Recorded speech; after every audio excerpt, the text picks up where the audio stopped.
네, 성도 여러분 안녕하십니까? 네, 우리 김광수 장로님 또 양선아 집사님 우간다에서 아프리카 선교여행 잘 마치고 돌아오셔서 또 이제 비로소 또 완전체가 된 것 같습니다. 네, 다음 주에 제가 월곡동 교회 전도회로 화요일, 금요일, 안식일을 비우게 되는데 월곡동 교회가 어떤 교회인지 우리 성도님들 아십니까?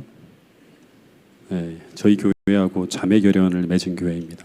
그래서 원래 한 해에 한 번씩 가서 설교도 하고 해야 되는데 제가 3년 동안 한 번도 못 갔는데 그래서 이번에 이 목사님께서 아예 오시는 김에 그냥 하루 설교하는 게 아니라 전도회를 해달라고 해서 화요일, 금요일, 안식일 3번인데 한 20여 명 안쪽으로 모이는 교회입니다. 그곳에 가서 또 제가 사역을 하게 될 때 여러분 함께 기도해 주셔서 은혜스럽게 한 주간의 전도회가 잘 마쳐질 수 있도록 도와주시면 감사하겠습니다. 제가 20살 때부터 시작해서 이제 신앙생활을 본격적으로 하게 됐는데 제가 20대 때 정말 순수하게 신앙하려고 했을 때 제가 수도 없이 읽었던 부분이 어떤 부분인가 하면 이 겟세마네에서부터 십자가까지의 성경 구절하고요. 또 시대의 소망을 제가 수십 번도 더 읽었던 것 같습니다. 왜냐하면 그 부분을 읽고 명상하고 있으면 정말 주님의 사랑에 너무나 크게 감동되어서 주님을 뜨겁게 사랑하게 되었습니다. 그리고 그 사랑이 불타오를 때 저는 이제 지금도 생각해 보면 이 사랑이 불타올라야지만 우리는 하나님이 요구하시는 모든 것을 행할 수 있습니다. 그래서 우리가 그토록 원하는 어저께도 우리 김영상 장로가 변화에 대해서 이렇게 설교를 했는데 참 많이 감동을 받았는데 진짜 우리가 변화되어지려 그러면 참된 변화, 믿음의 성장과 성숙, 신앙적 동기의 순수함, 진짜 순수하게 살고 싶잖아요. 그리고 정말 하나님을 뜨겁게 헌신하고자 하는 그 동력, 이 변화와 부흥의 동력, 하나님이 요구하시는 모든 것에 대한 순종의 동력, 즉 기독교의 모든 힘은 다른 데서 오지 않습니다. 이 십자가의 사랑의 빛이 우리에게 환하게 비칠 때 만들어진다고 하는 거예요. 거기서만 우리가 진실하게 회개할 수 있습니다.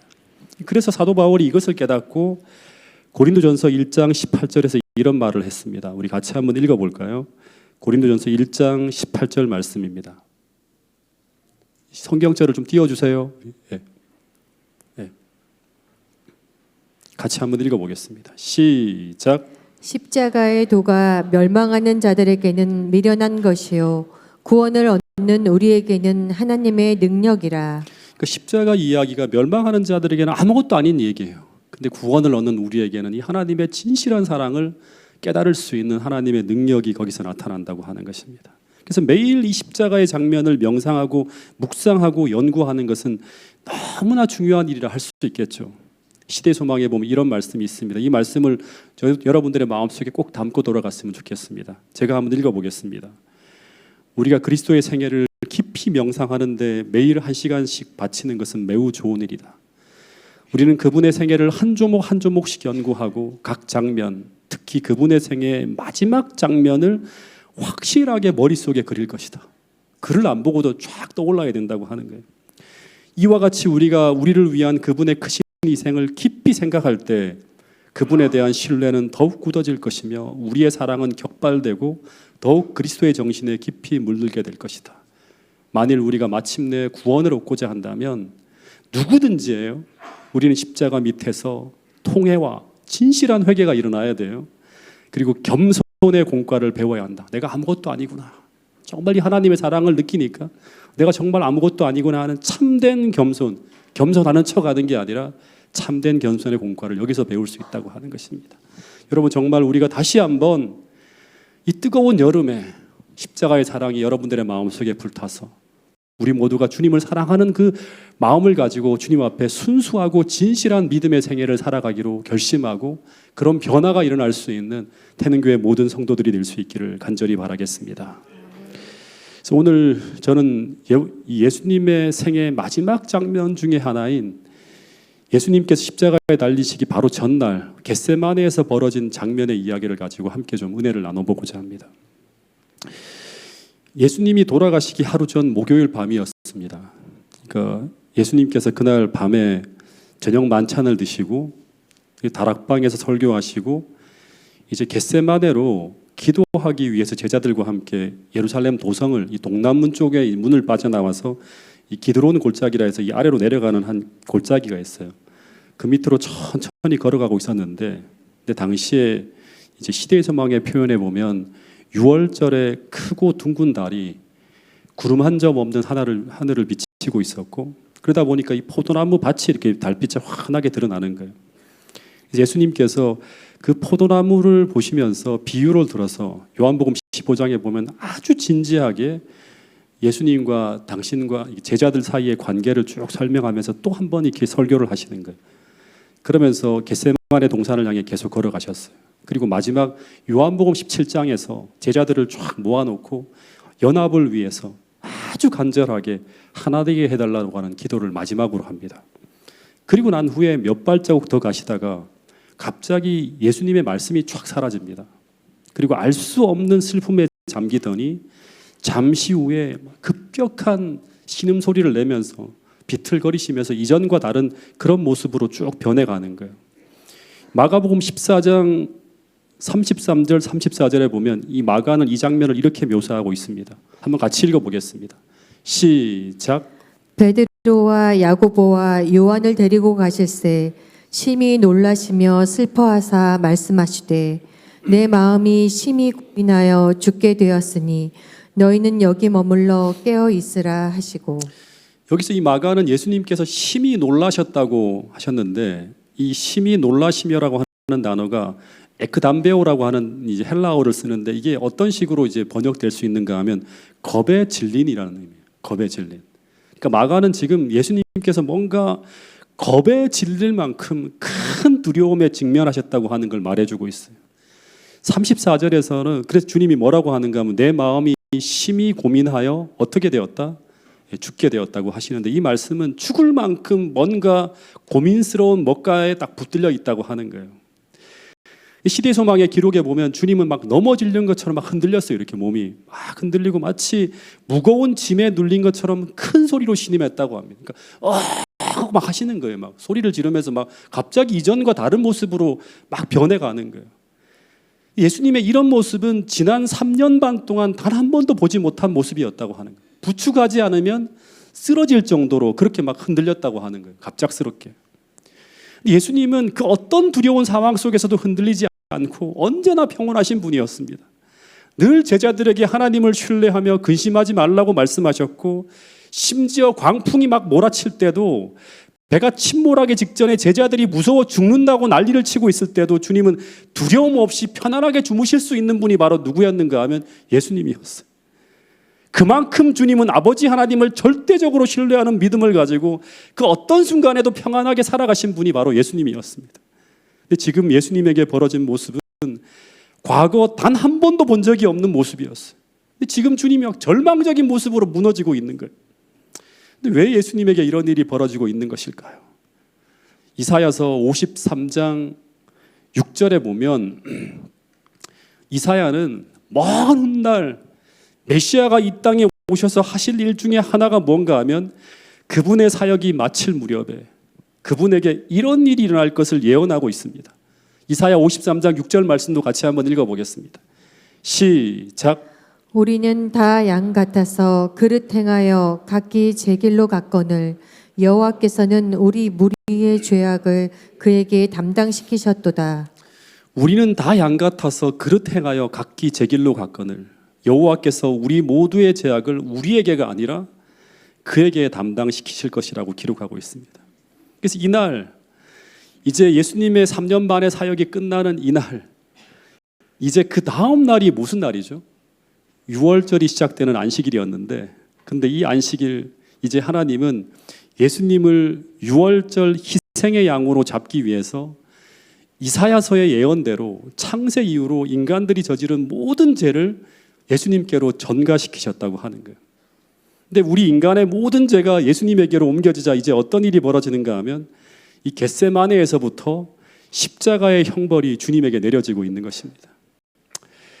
근데 우리의 모든 죄가 예수님께로 전가되어진다고 하는 것은, 즉 우리의 죄가 그분에게로 옮겨진다고 하는 것, 이것이 무엇을 의미하는 것일까? 이것을 이해해야지만 예수님에게 벌어진 그 신비스러운 고통을 우리는 조금이나마 이해할 수 있다고 하는 것입니다. 깊은 신학적인 의미는 다 접어두고요, 간단하게 말씀을 드리면 아담의 죄로부터 시작해서 가인이 아벨을 죽인 죄, 노아 홍수 때 모든 사악한 죄, 소돔과 고모라의 그 음란하고 부패한 죄, 다윗이 밧세바를 범한 죄, 희대의 살인마들의 죄, 고재훈이 태어나서 죽을 때까지 지은 모든 죄까지, 이 모든 죄가 전부 다 우리에게서 예수님 위로 하나 남김없이 다 올려지게 되면 어떤 일이 벌어지게 되는가?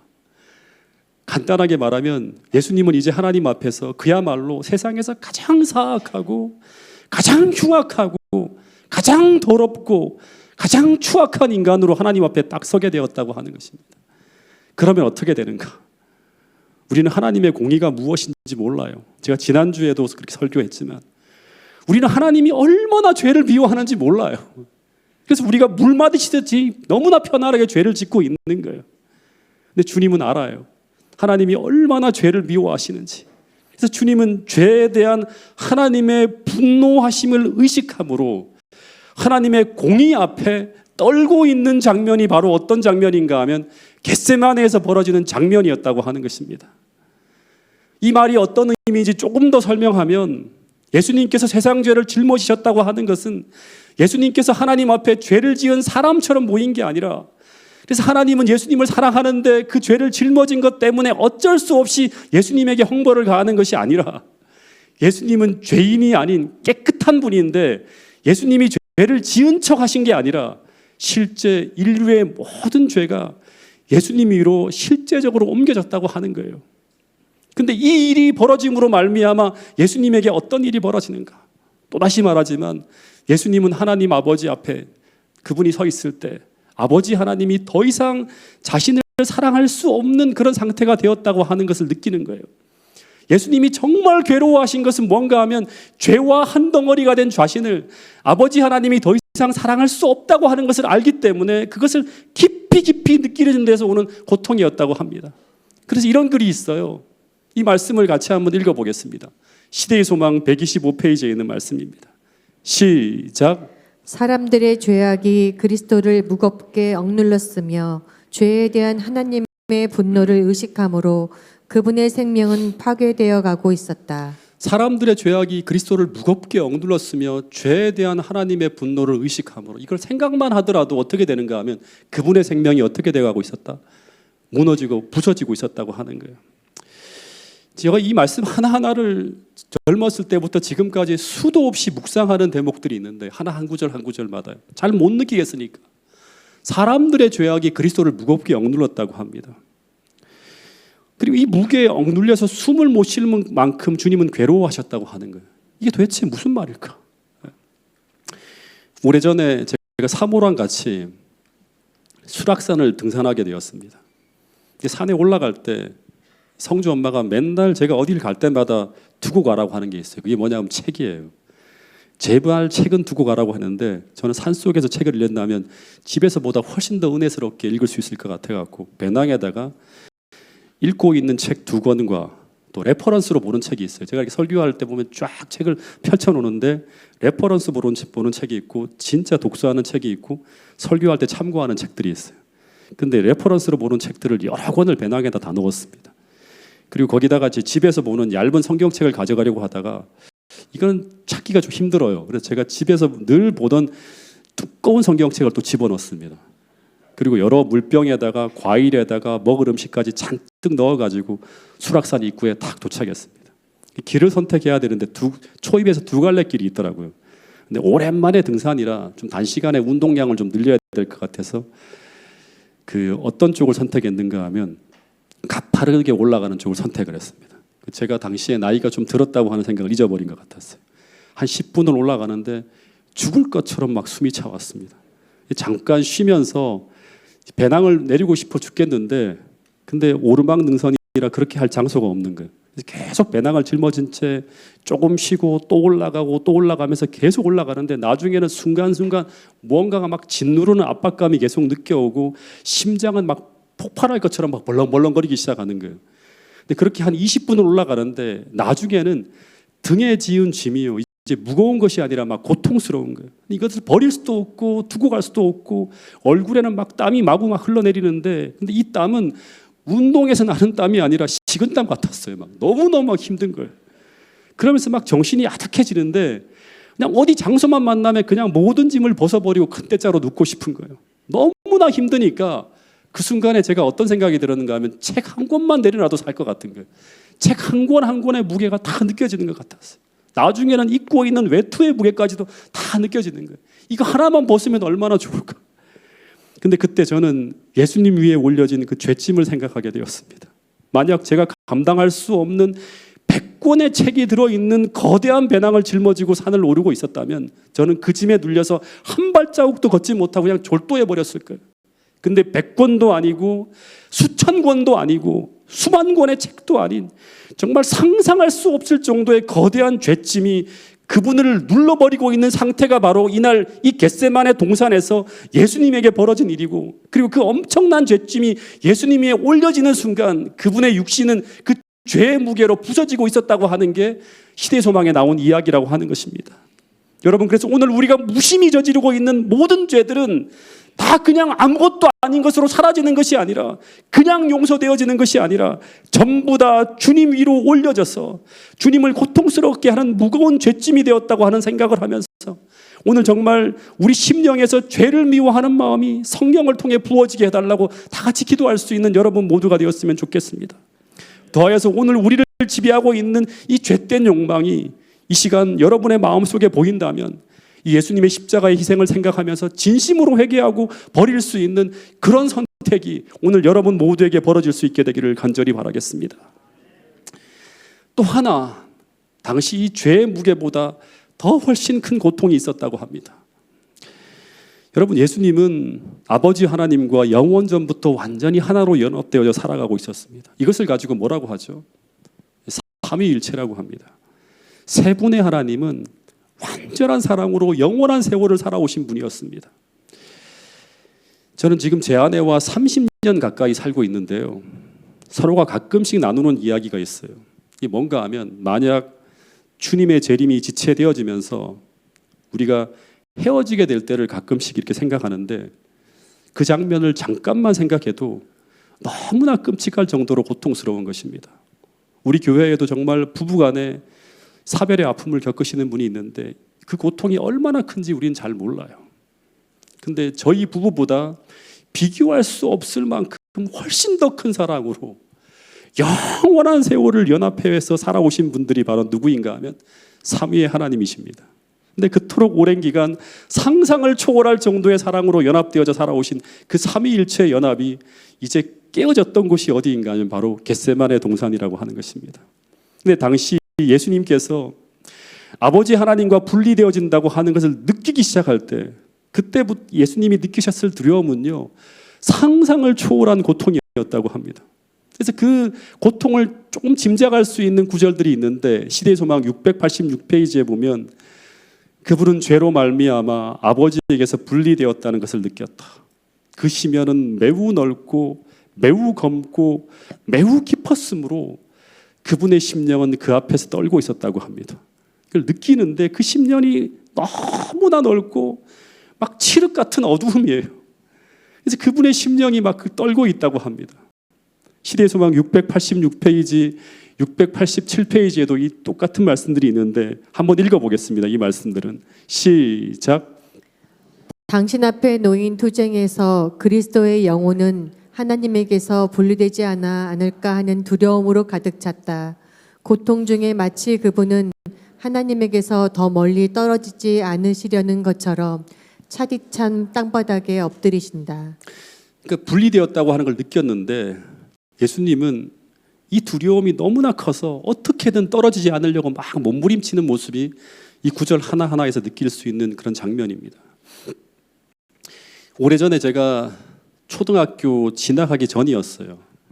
어머니의 손을 잡고 이 대구 큰 대결 가다가 태백으로 돌아오는데 정확한 역을 기억이 안 납니다. 영천인지 김천인지 그 역에서 이 기차를 갈아타야 했습니다. 근데 역 대합실에서 열차를 기다리고 있는데 당시 어머니가 어디를 잠시 다녀오겠다고 하신 후에 저보고 짐을 지키고 있으라고 하는 거예요.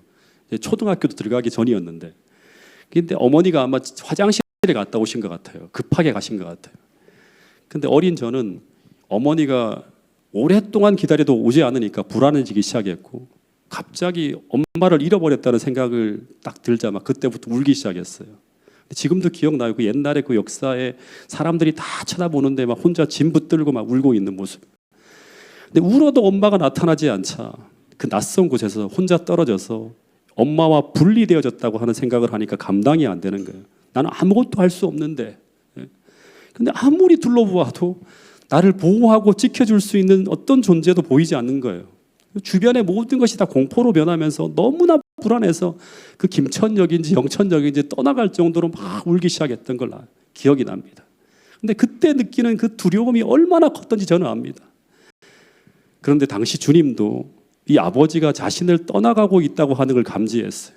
근데 그때 온통 자신의 주위에서 어떤 일이 벌어지는가 하면 온갖 악하고 잔인한 존재들이 주님을 둘러싸고 있고 그분이 탈출할 수 있는 모든 통로가 하나씩 둘씩 다 차단되어지고 있는 거예요. 다 어둠으로 변하는 거예요. 그 상황에서 주님은 소름 끼치는 두려움을 느끼고 있었다고 하는 것입니다. 이 주님은 겟세마네에서 머리가 터질 것 같고 심장이 터질 것 같은 상황 속에서 아버지 하나님께 온 힘을 다해 기도하고 있는 거예요. 아버지, 이 상황을 내가 어떻게 혼자 감당할 수 있습니까? 제발 떠나가지 말아달라고, 더 이상 멀어지지 말아달라고 부르짖고 있으면서 더 주님께 바짝 다가가기 위해서 그 차디찬 바닥에 바짝 엎드려서 정말 눈물과 땀과 심지어 고뇌가 극심해서 땀구멍에서 피가 나올 정도로 통곡하고 우셨다고 하는 이야기가 시대의 소망과 성경에 기록되어져 있습니다. 그 장면을 사도 바울은 히브리서 5장 7절에서 이렇게 기록하고 있습니다. 같이 한번 읽어보겠습니다. 시작. 그는 육체에 계실 때 자기를 죽음에서 능히 구원하실 이에게 심한 통곡과 눈물로 간구와 소원을 올렸고 그의 경외하심을 인하여 들으심을 얻었느니라. 여러분, 예수님은 이 땅에서 생애하시는 내내 아버지 하나님의 사랑을 아주 깊이 느끼면서 생애하셨다고 곳곳에 적어놨어요. 근데 이 친밀한 교제는 제가 여러분들하고 지난번 그 기도회 때 잠깐 언급을 했는데, 포도나무와 가지가 이 생명적 결합으로 연합되어져 있는 의미를 가장 잘 보여주는 모범적 사례가 누구인가 하면 예수님과 아버지 하나님과의 결합되어진 상태였어요. 그래서 예수님은 요한복음 5장 19절에 보면 주님은 나는 어떤 것도 스스로가 아니라 언제나 아버지를 의지해서 행하신다고 말씀하셨어요. 그러니까 나는 스스로 하는 게 하나도 없다고 하는 거예요. 마치 어린아이가 아버지를 의지해 살아가는 것과 똑같아요. 심지어 나의 매일의 삶은 살아계신 아버지로 인하여 살고 있다고 말하는 거예요. 아버지로 인해서 난 살고 있다고 하는 거예요. 그러면서 요한복음 10장 30절에서는 나와 아버지는 하나라고 하는 거예요. 완전히 하나로 결합되어져 있다고 하는 거예요. 이 말이 무슨 말인가 하면 그분은 이 땅에 내려오실 때 그분의 신성을 다 내려놓고 완전한 인간의 모습으로 오셨습니다. 그런데 그럼에도 불구하고 그분이 이 땅에서 그토록 큰 핍박과 반대와 어려움 속에서도 그분이 그토록 평안하게 성공적으로 생애할 수 있었던 그 이유는 무엇인가 하면 아버지 하나님의 도움을 절대적으로 받으며 살아가고 있었기 때문이라고 하는 거예요.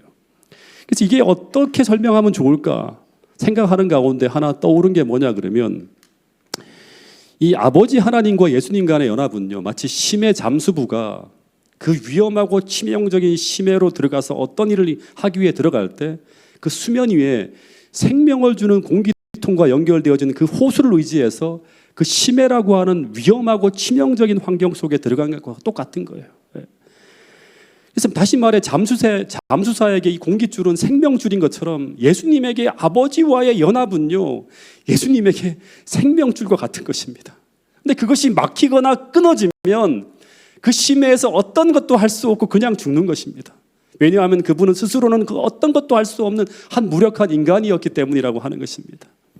그래서 예수님에게 이 아버지는 생명줄이었고, 그래서 이 긴밀한 연합을 위해 예수님은 매일 매순간 간절하게 기도하며 살아왔어요. 그런데 그분에게 이 죄가 옮겨지는 이날, 주님은 아무리 기도해도 하나님은 침묵하기 시작하셨고 그러면서 주님은 아버지께서 자신을 떠나가고 있다고 하는 걸 느끼시게 됩니다. 즉, 이 생명줄이 끊어졌다고 하는 걸 느끼시고 있는 것입니다. 그런데 그때 예수님이 느끼시는 그 고통을 표현한 글이 시편 22편에 나오는데, 제가 이 시편 22편의 글을 참 많이 읽어요. 여기 보면 이런 내용이 나옵니다. 내 하나님이여, 내 하나님이여, 어찌 나를 버리셨나이까? 어찌 나를 멀리하여 돕지 아니하옵시며 내 신음하는 소리를 듣지 아니하시나이까? 나를 멀리하지 마옵소서. 환난이 가깝고 도울 자가 없나이다. 많은 황소가 나를 애워싸며 바산의 힘센 소들이 나를 둘렀으며 내게 그 입을 벌림이 찢고 부르짖는 사자 같으니이다. 나는 물같이 쏟아졌으며 내 모든 뼈는 어그러졌으며 내 마음은 초밀 같아서 내 속에서 녹았으며 15절 내 힘이 말라 질그릇 조각 같고 내 혀가 이틀에 붙었나이다.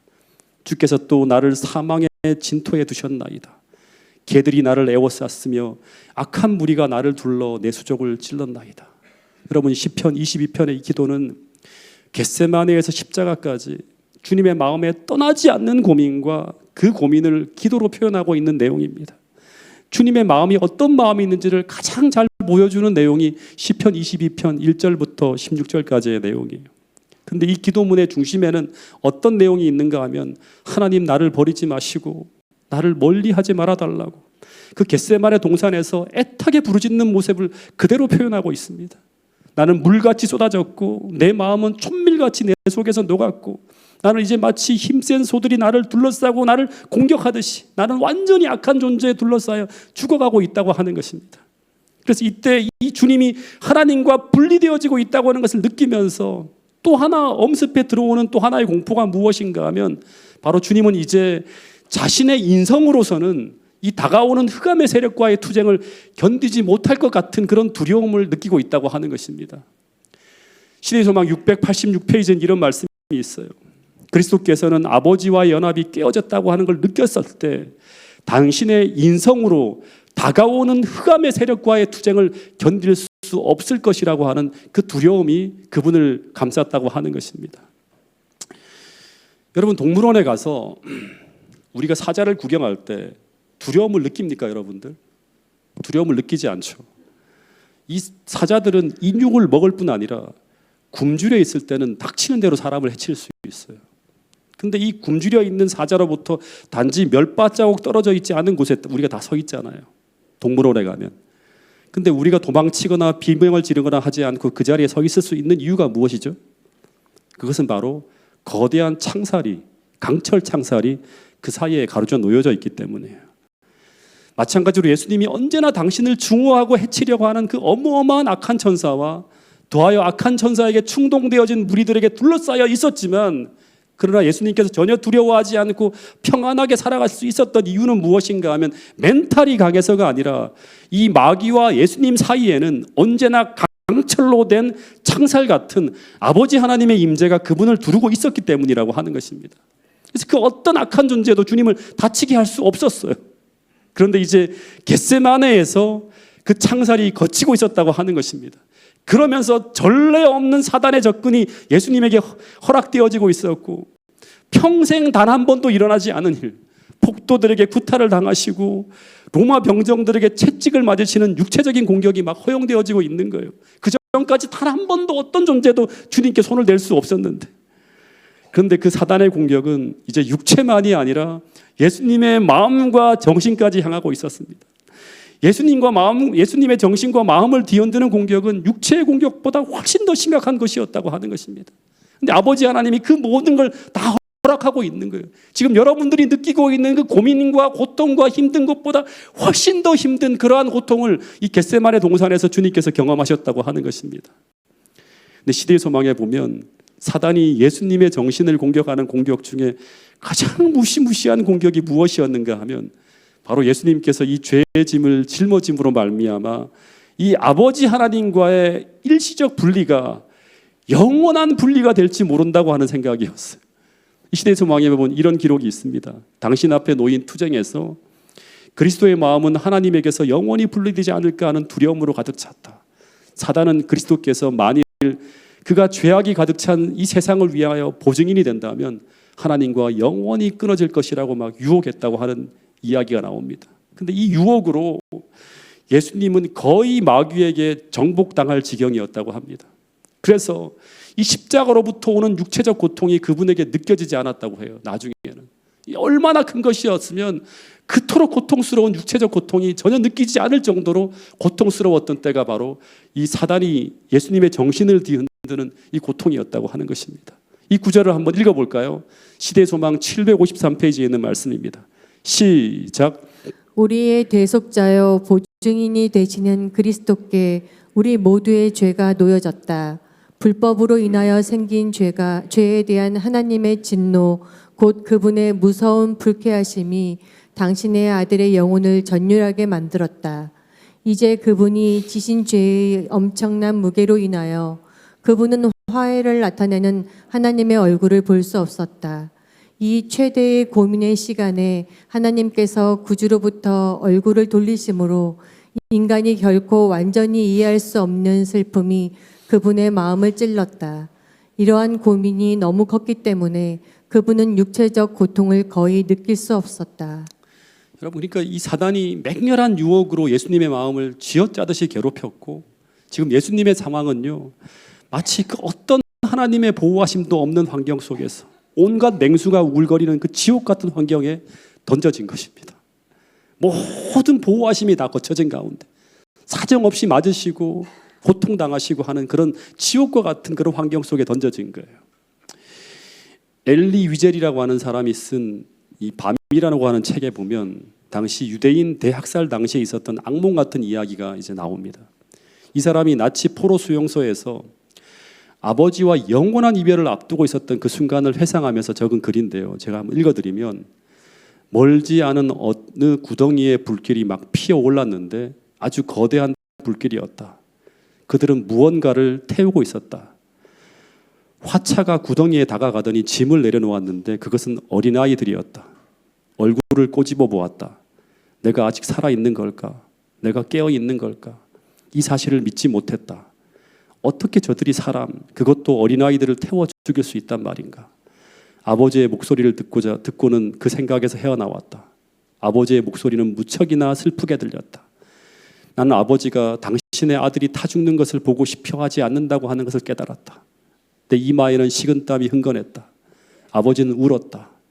아버지는 발작하듯 떨고 있었다. 우리는 행진을 계속했다. 지옥불이 타오르는 구덩이에 점점 가까이 다가갔다. 내가 속한 줄은 15발자국만 남겨두고 있었다. 나는 입술을 깨물어 이가 부딪히는 소리를 아버지가 듣지 못하도록 했다. 입을 꽉 깨물었다고 하는 거예요. 아직 10걸음이 남았다. 8, 7, 각자의 장례식 연구차를 따라가듯 천천히 앞으로 걸어갔다. 4발짝, 3발짝, 이제 바로 우리 앞에 구덩이와 불길이 버티고 있었다. 마음 깊은 곳에서 나는 아버지와 전 세계를 향해 작별 인사를 했다. 드디어 때가 이르렀다. 죽음의 사자와 대면하는 것이었다. 근데 정지, 구덩이를 2발짝 앞두고 우리는 좌로 방향을 돌려 막사를 향해 가라는 명령을 받았다. 나는 아버지의 손을 꼭 쥐었다. 겟세마네에서 예수님께서는 아버지의 쥔 손을 꼭 붙들면서 그런 지옥불을 향해 천천히 그들 걸어 들어가고 있었는데, 그때 주님은 이 걸음을 멈추라고 하는 정지 명령을 떨어지기가 진짜 간절히 바랬지만, 그러나 그 명령은 떨어지지 않았다고 하는 것입니다. 여러분, 그런데 우리가 여기서 또 하나 놓치지 말고 기억해야 될 것은 무엇인가 하면, 지금 예수님은 이 순간 어쩔 수 없는 결정에 의해서 강제로 고통을 당하고 있는 것이 아니라고 하는 것을 알아야 됩니다. 그 순간에도 그분은 12영이나 더 되는 강한 천사를 부를 수 있는 능력 있는 하나님이셨습니다. 즉, 이 죄의 무게로 압도되어지고 무너지는 그 순간에도 그분은 여전히 삼위 하나님 중에 한 분이셨다고 하는 거예요. 그래서 이 고통스러운 잔을 예수님은 던져버릴 수 있는 그런 선택의 자유가 있었어요. 그래서 예수님께서 아버지 할만하시거든 이 잔을 내게서 지나가게 해달라고 하는 이 기도가 3번씩이나 아버지 하나님을 향해서 올라갈 때, 그때 실제로 아버지 하나님이 자신을 사랑하는 아들을 향한 이 참혹한 장면을 더 이상 보지 못하고 개입할 수도 있었다고 합니다. 그래서 그 순간 온 하늘은 아버지 하나님께서 이 아들의 애타는 기도에 대해 어떻게 반응하실지, 주님은 어떤 선택을 하실지 온 하늘은 숨죽이며 지켜보았다고 하는 기록이 있습니다. 여러분, 당시 예수님은 육신의 몸을 가지고 오셨기 때문에 이 죽음의 고통과 괴로움을 피해서 자신의 생명을 보존하고자 하는 열망이 본능적으로 강하게 일어났어요. 왜냐하면 주님은 인성을 쓰신 분이기 때문이라고 하는 것입니다. 그런데 중요한 것은 무엇인가 하면 예수님은 자신의 생명을 구하려고 하는 본성보다 더 강한 본성이 그분 안에서 그분을 지배하고 있었다고 합니다. 그것이 바로 무엇인가 하면 인간을 사랑하는 마음이었습니다. 무슨 말인가 하면 그분에게는 이 죽음을 피할 수 있는 선택의 자유가 있었지만, 그러나 실은 그분은 그 죽음을 피할 수 있는 선택을 할 수 없었다고 합니다. 선택의 자유가 있었지만 언제나 그분은 한 선택밖에 할 수 없었어요. 그것을 아버지 하나님이 알고 있었다고 하는 것입니다. 이것은 마치 이런 것이에요. 작년에 실린 기사인데 아이가 물에 빠졌고 아버지는 수영을 할 수가 없었어요. 그런데도 부모는 어떻게 한다? 물에 빠진 자녀를 보고 자신이 수영을 못한다고 하는 것을 알면서도, 자신이 죽을 수 있다고 하는 것을 알면서도 인간의 본능은 무엇인가 하면 자신의 본능을 초월해서 자식을 구하기 위해 물속에 뛰어들어가는 게 바로 뭐냐, 부모의 본능이에요. 마찬가지로 주님의 마음을 온통 사로잡고 있는 것이 무엇인가 하면 바로 죽어가는 인류를 구원하고자 하는 인류를 향한 절절한 사랑의 마음이 그 죽음의 고통과 두려움을 다 이기고 있었다고 하는 것입니다. 시대 소망에 보면 그분은 이 고난의 길이 그분을 어디로 인도하든지, 그분은 우리를 구할 수만 있다면 아무리 힘들고 아무리 고통스럽고 심지어 그 길이 그분을 영원한 멸망의 길로 인도하고 있다 하더라도 우리를 구할 수만 있다면 그분은 그 길을 걸어갔을 것이라고 하는 거예요. 둘째 사망의 고통을 당한다 할지라도 걸어갔을 것이라고 하는 거예요. 다시 말해서 십자가보다 더 고통스러운 대가를 지불하고서라도 주님은 여러분과 저를 구원하실 것이라고 하는 것입니다.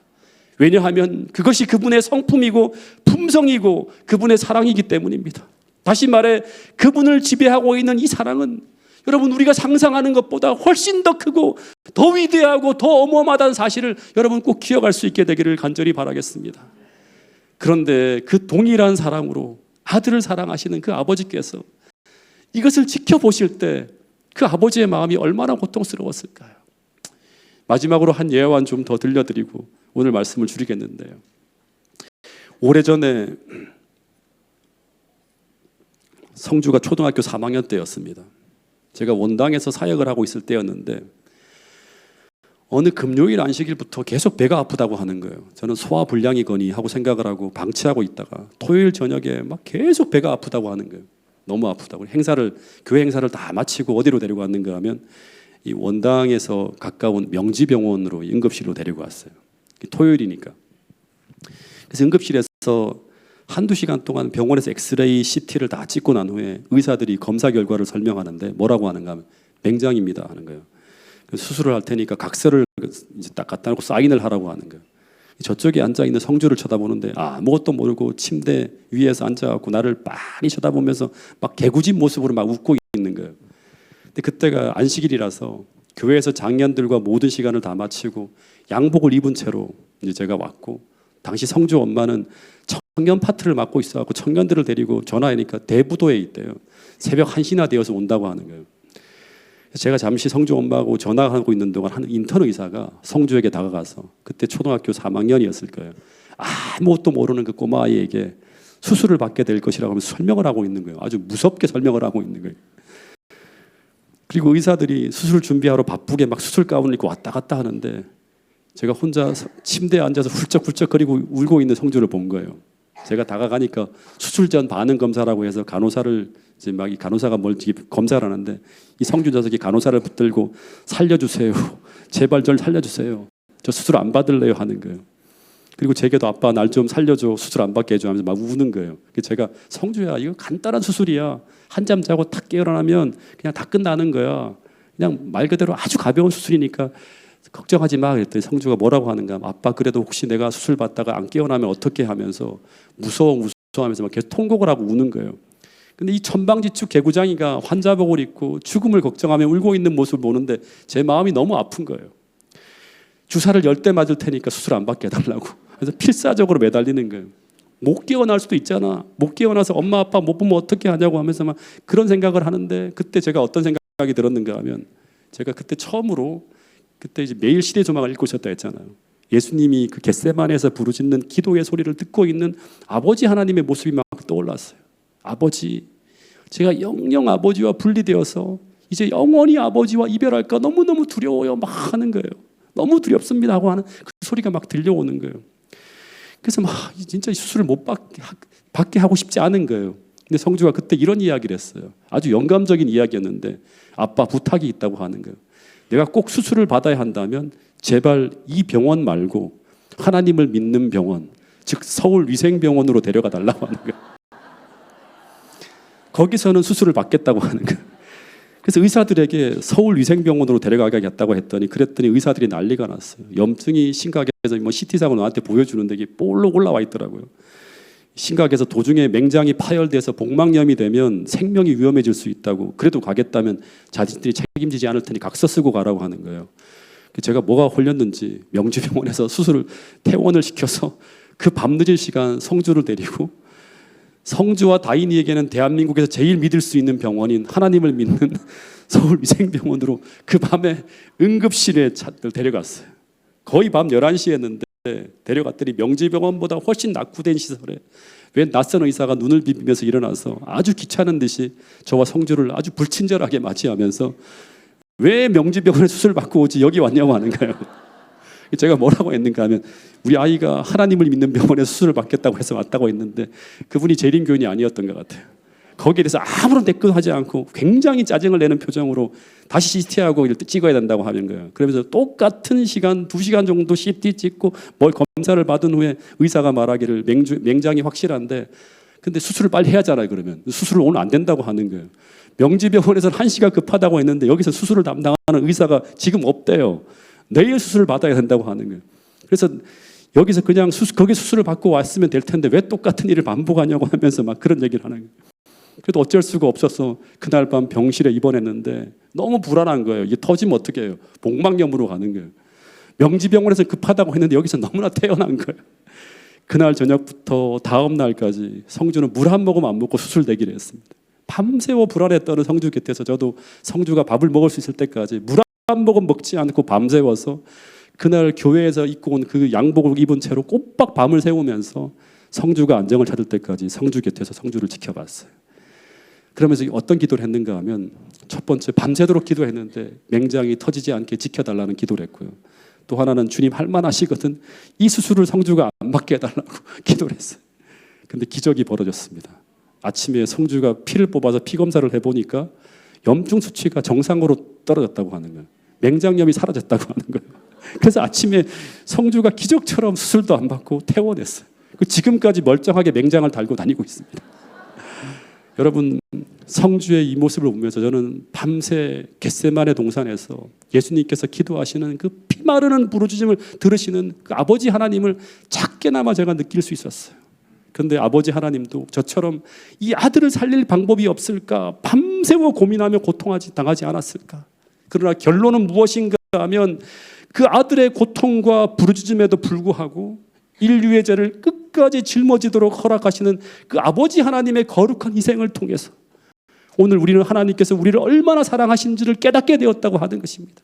이 사랑의 힘을 우리가 느껴야지만 우리는 헌신할 수 있고 하나님 앞에 충성되게 일할 수 있고 순수하게 하나님 앞에 봉사할 수 있는 거예요. 이 사랑을 느끼지 못하면 이 위선적인 죄는 사라지지 않습니다.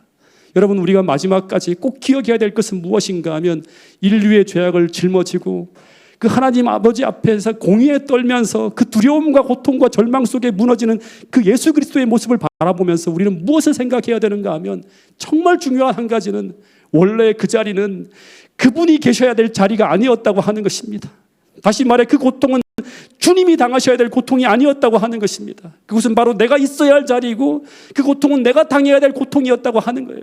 그러나 주님께서 나를 대신해서 그 모든 것을 감당하신 이유는 무엇 때문인가 하면 우리가 멸망치 않고 영생을 받기 위해 원하셨기 때문이라고 하는 것입니다. 또 하나는 우리가 죄로부터 자유로워져서 그 우리를 불행하게 하는 모든 죄된 고통으로부터 헤어나는 그런 자유를 경험하기 위해 그렇게 했다고 하는 것입니다. 여러분 마지막 이 말씀을 같이 읽고 오늘 말씀을 줄이도록 하겠습니다. 이사야 53장 4절부터 6절까지 있는 말씀입니다. 시작.